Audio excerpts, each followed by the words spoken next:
High court KTR వేసిన quash petition dismiss చేయడంతో BRS వర్గాల్లో బీఆర్ఎస్ కార్యకర్తలు కావచ్చు, నేతలు కావచ్చు మదనపడుతున్న పరిస్థితి కనిపిస్తుంది. అయితే కేటీఆర్ తన లీగల్ టీంతో సంప్రదించి ఇంకా సుప్రీంలో హైకోర్టు తీర్పును సవాల్ చేస్తూ సుప్రీంకు వెళ్తారా లేకపోతే డివిజన్ బెంచ్కు వెళ్తారా అనేది తెలియాల్సి ఉంది. మొత్తంగా తెలంగాణ హైకోర్టులో మాజీ మంత్రి కేటీఆర్కు అయితే బిగ్ షాక్ తగిలింది అని చెప్పుకోవచ్చు. ఆయన దాఖలు చేసిన క్వాష్ పిటిషన్ ఉన్నత న్యాయస్థానం కొట్టివేసింది.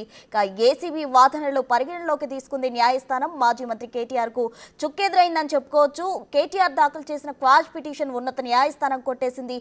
ఫార్ములా ఈ రేసు వ్యవహారంలో ఏసీబీ నమోదు చేసిన కేసు కొట్టేయాలంటూ కూడా కేటీఆర్ వేసిన పిటిషన్ అయితే హైకోర్టు కొట్టివేసిన పరిస్థితి. దీంతో ఇప్పటికే వాదనలు ముగించిన కోర్టు తీర్పు వెలువరించింది. ఇలాంటి పిటిషన్లలో కుదరదంటూ కూడా హైకోర్టు కుండబద్దలు కొట్టింది. ఏసీబీ వాదనలు పరిగణలోకి తీసుకుంది కోర్టు. మధ్యంతర ఉత్తర్వులు సైతం ఎత్తివేసింది. ఏసీబీ విచారణలో హైకోర్టు జోక్యం చేసుకోదు అంటూ కూడా స్పష్టంగా చెప్పింది కోర్టు.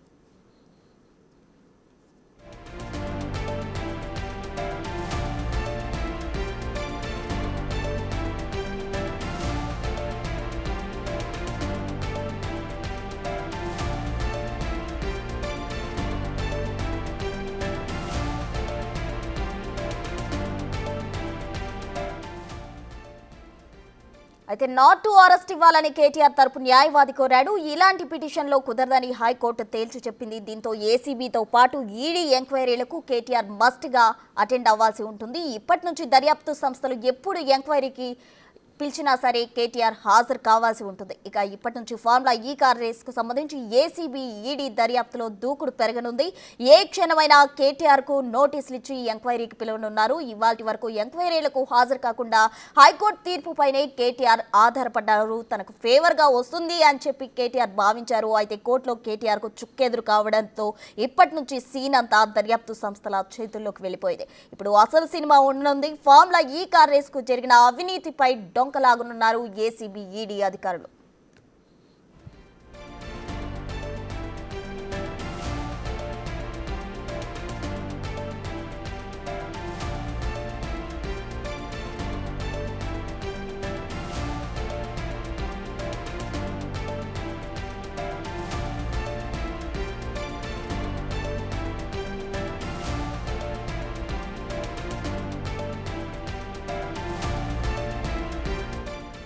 నిన్న ఏసీబీకి రాసిన స్టేట్మెంట్ లెటర్లో హైకోర్టుపై తనకు గౌరవం ఉందని, దానికి రెస్పెక్ట్ ఇస్తానంటూ కూడా కేటీఆర్ కొన్ని వ్యాఖ్యలు చేశారు. అయితే మరి ఇప్పుడు హైకోర్టే ఆ క్వాష్ పిటిషన్ కొట్టేసింది. మరి ఇప్పుడు కేటీఆర్ ఏం చేయబోతున్నారు అనేది ఉత్కంఠగా మారింది.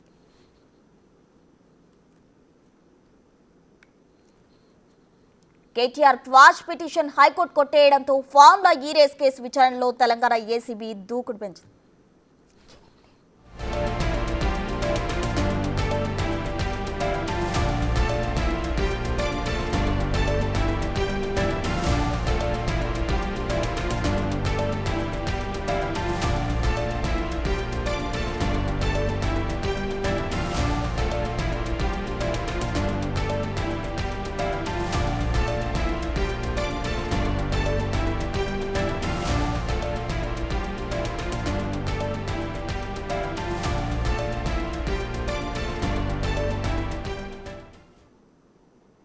నిన్న మీడియా ముందు కోర్టులంటే గౌరవం ఉంది అన్నాడు కేటీఆర్. మరి ఇప్పుడు హైకోర్టే ఆ క్వాష్ పిటిషన్ కొట్టేసింది. మరి దీనికి సంబంధించి ఇక విచారణకు వెళ్తారా కేటీఆర్ లేదా అన్నది ఉత్కంఠగా నెలకొంది. అయితే దీనికి సంబంధించి మరింత సమాచారం అందించేందుకు మా ఇన్పుట్ పవన్ సిద్ధంగా ఉన్నారు. పవన్ చెప్పండి, అయితే క్వాష్ పిటిషన్ కు సంబంధించి అయితే కేటీఆర్ నిన్న ఏసీబీ కార్యాలయం దగ్గర వెళ్ళినప్పుడు హైకోర్టు తీర్పుకు సంబంధించి తనకు రెస్పెక్ట్ ఉంది, నేను గౌరవిస్తాను అంటూ కూడా కొన్ని సంచలన వ్యాఖ్యలు చేయడం జరిగింది. అయితే ఇప్పుడు హైకోర్టే తను వేసిన క్వాష్ పిటిషన్ కొట్టేసింది కదా, మరి విచారణకు వెళ్తారా, ఏం జరుగుతోంది?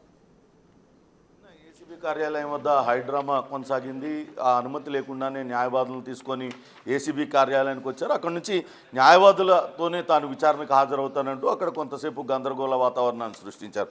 న్యాయవాదులకు అనుమతి లేదని చెప్పినప్పటికీ కూడా తాను న్యాయవాదులతోనే వెళ్తానంటూ అక్కడ చెప్పారు. అనంతరం మీడియాతో మాట్లాడారు. న్యాయస్థానాలపైన తనకు సంపూర్ణమైన నమ్మకం ఉంది, తనకు గౌరవం ఉంది కాబట్టి తాను న్యాయస్థానం పైన నమ్మకం ఉంది కాబట్టి ప్రస్తుతం కోర్టు వాదనలు పూర్తయి తీర్పు రిజర్వ్ చేస్తుంది.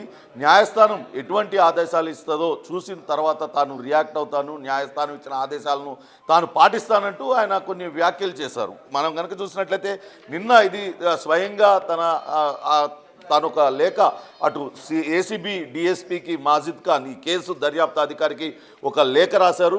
ఆ లేఖలో చాలా స్పష్టంగా ఆయన పేర్కొన్నారు. ప్రస్తుతం ఆయన దాఖలు చేసిన ఈ కేసు ఏదైతే పిటిషన్ ఉందో ఆ పిటిషన్ జడ్జిమెంట్కి రిజర్వ్డ్గా ఉంది కాబట్టి ఆ జడ్జిమెంట్ ఆర్డర్స్ ఏమొస్తాయో ఆర్డర్స్ వచ్చిన తర్వాత దాన్ని బట్టి నేను మీతోని కలుస్తానంటూ ఆయన చెప్పారు. Since the matter is finally heard and reserved for order, you may consider deferring the same till the judgment is pronounced in the case and to proceed further in accordance with law subject to the orders of Honorable High Court. అంటే చాలా స్పష్టంగా ఇందులో ఆయన పేర్కొన్నారు. ఇప్పటికే high court పూర్తి స్థాయిలో వాదనలు వినింది, అటు తీర్పును రిజర్వ్ చేసింది కాబట్టి ఇప్పుడు మీరు ఇచ్చిన నోటీసులతో తాను డిఫర్ అవుతున్నాను, కానీ అటు జడ్జ్మెంట్ ఇచ్చిన తర్వాత మాత్రం అటు జడ్జ్మెంట్ ప్రకారం ఆ జడ్జ్మెంట్ ఏమిస్తుందో హైకోర్టు దాని ప్రకారం యథాతథంగా నేను నడుచుకుంటానంటూ ఆయన చెప్పారు. అంటే ఇప్పుడు హైకోర్టు ఆయన దాఖలు చేసిన క్వాష్ పిటిషన్ కొట్టివేసింది. ఆయనకు మధ్యంతర ఉత్తర్వుల ద్వారా ఏదైతే అరెస్ట్ చేయకూడదు అంటూ రక్షణ కల్పించిందో అది కూడా కొట్టివేసిన నేపథ్యంలో ఖచ్చితంగా విచారణకు హాజరు కావాల్సిన పరిస్థితి ఏర్పడింది. కానీ ఆయన మాత్రం విచారణకు హాజరు కాకుండా తిరిగి ఏ రకంగా తప్పించుకోవాలనే ప్రయత్నాలు చేస్తున్నట్లుగానే భావించాల్సి ఉంటుందంటూ కాంగ్రెస్ నేతలు ఆరోపిస్తున్నారు. ఎందుకంటే గతంలో కేటీఆర్ఏ స్వయంగా అన్నారు, ఇటువంటి కేసులు చాలా చూసాం, లొట్టపీసు కేసు అంటూ కూడా చాలా తీవ్రమైన వ్యాఖ్యలు కేటీఆర్ చేశారు. నిన్న అటు కాంగ్రెస్ నేతలు కూడా లొట్టపీసు కేసుకి న్యాయవాదులు ఎందుకు అంటూ వాళ్ళు కూడా ప్రతి విమర్శలు చేశారు. ఇప్పుడు చూస్తే న్యాయస్థానం హాజరు కావాల్సిందే, నువ్వు వేసుకున్న పిటిషన్ చెల్లదు అంటూ కొట్టివేసినప్పటికీ తిరిగి ఉన్నత న్యాయస్థానాలను ఆశ్రయించడం ద్వారా అటు దర్యాప్తుకు ఆటంకం కలిగే విధంగా లేకుంటే అటు విచారణకు హాజరు కాకుండా ఉండేందుకు కేటీఆర్ ప్రయత్నిస్తున్నారంటూ కాంగ్రెస్ నేతలైతే ఆరోపిస్తూ ఉన్నారు. ప్రస్తుతానికైతే మనం నిన్న కేటీఆర్ స్వయంగా రాసిన లేఖను చూస్తున్నాం. అందులో హైకోర్టు ఇచ్చిన తీర్పును బట్టి తీర్పు తర్వాత ఆ తీర్పును శిరసావహిస్తానంటూ ఆయన లేఖ రాశారు. కానీ ఇప్పుడు చూస్తే ఆయన నందినగర్లో తన మంది మార్బలంతో అటు న్యాయ నిపుణులతో చర్చలు జరుపుతూ ఉన్నారు. భవిష్యత్ కార్యాచరణ ఏం చేయాలి, ఎలా చేస్తే విచారణకు వెళ్లకుండా అడ్డుకోగలుగుతాం, విచారణ అడ్డుకోగలుగుతాం, దర్యాప్తు జరగకుండా ముందుకెళ్లకుండా ఉంటుంది, తదితర విషయాలపైన అయితే ఆయన న్యాయ నిపుణులతో చర్చిస్తూ ఉన్నారు. ఖచ్చితంగా ఇప్పుడు హైకోర్టు సింగిల్ బెంచ్ ఇచ్చిన తీర్పు పైన అటు ఉన్నత న్యాయస్థానాన్ని ఆశ్రయించడం ద్వారా కొంతవరకు రిలీఫ్ పొందాలన్న ఆలోచనలో కేటీఆర్ అండ్ టీం ఉన్నట్లుగా తెలుస్తోంది. Prasanna. Right, thank you Pawan.